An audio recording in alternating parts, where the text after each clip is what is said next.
TNTM the show presents November Talking Nerdy 2024 with your hosts Pablo Gunner, the Ambassador, and we are here to talk nerdy to you about Arcane Season 2, Part 1 and Part 2. First off, I want to say that our grade scale is must see, must stream. Check it out, worth checking out, and pass. And also, don't forget to like, comment, subscribe.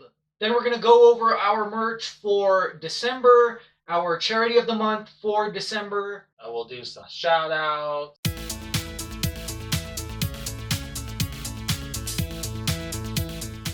Arcane Season 2.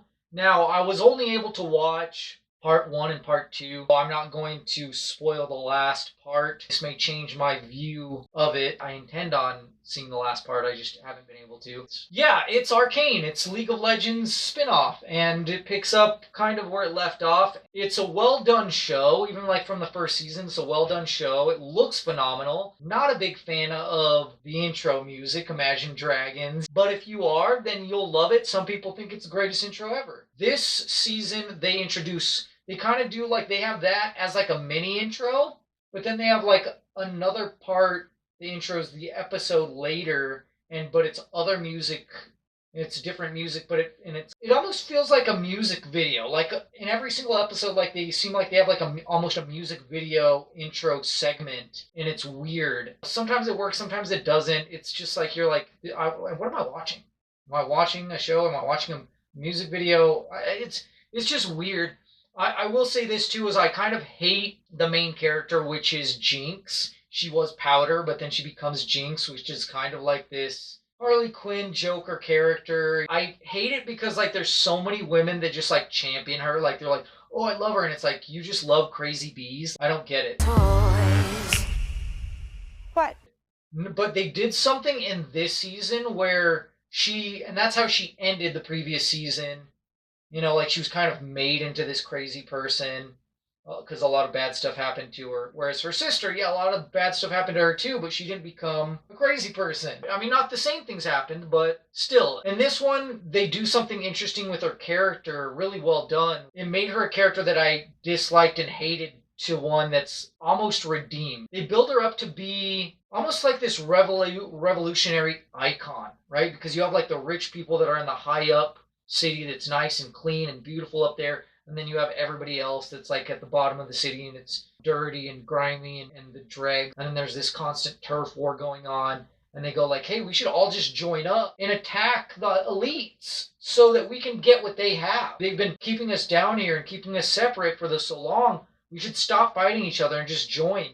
And so she becomes like this icon and this leader for that. Like, she's a reluctant leader though. She doesn't want to be, right? Like, she's just kind of crazy and is like just doing this stuff to cause chaos, but then like they see her as this person that's making change, not necessarily on purpose, and it turns out really good. Like, she does like rekindle her relationship with her sister, but it's more so this relationship he has with this little girl that's just like this street kid she takes under her wing, and this, because of that relationship, it forces Jinx to grow up and be like, oh, I gotta protect this kid and I have to do what's good for this kid, and then it makes her go, well, like, maybe I should, if it's what's good for her, then what's good for the community and what's good for all of us, because that'll help the kid the most. It forces her sister to connect, to reconnect, and ends up being really good.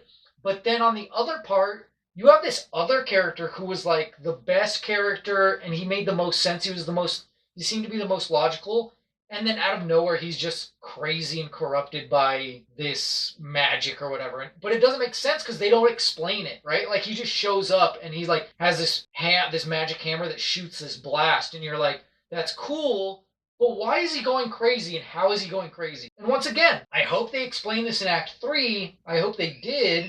And I have heard that they've done good things with another character. They didn't focus on this character during the show, but then I've heard he becomes the champion in Act 3, so it's like, you just ignore these characters. It's just weird the way they do this, the writing in this show, because it's like, they'll do a lot of good, hard work on one character, and then they'll completely ignore others, so that when they come into play, it doesn't make sense what they're doing. So I hope they explain so that it makes sense. And it seems to be like that's the weakness, the constant that's been a constant even through the first season. Is there's this constant fluctuation of character development where it's like, yeah, we're gonna work really hard on this one, but then we're not gonna do anything with this one, so it's not gonna make sense. But this one's gonna make sense. But overall, it looks good and it's interesting and it's cool. So it's definitely it's not a pass. It can't be a pass because it's that good. But because of its fluctuations and like the way that they do it, I can't say that it's a must stream. It's worth checking out. Well, hopefully my opinion is different after seeing Act 3. For the month of December, the merch that we're going to be rolling out is going to be Star Wars because Skeleton Crew is coming out. I thought that was going to be a movie. It's a show that's coming out with episodes. There's 2 episodes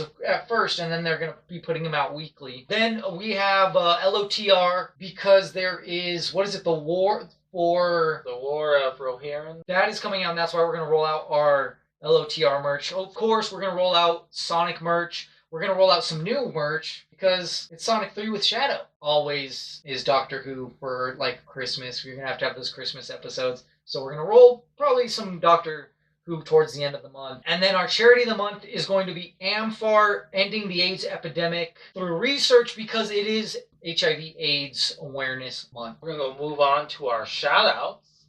First and foremost, we got Atticus. Atticus is doing crazy stuff. He's not in the same location. He's doing crazy stuff. He's doing other things with his life. I don't know if he's going to China or something like that. He's learning more. I know he's going more up north in Vietnam. So watch out for that for the updates on his videos.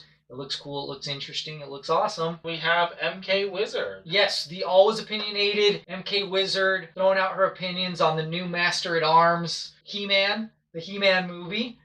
So you can check out stuff like that. She does web comics that are on sale. They're on Amazon now. That's really cool. We have the Film Rage guys. They review all the movies. I have watched movies that I've never would never intend to watch that aren't nerdy at all, purely because I listen to their podcast. They're hilarious. They're awesome.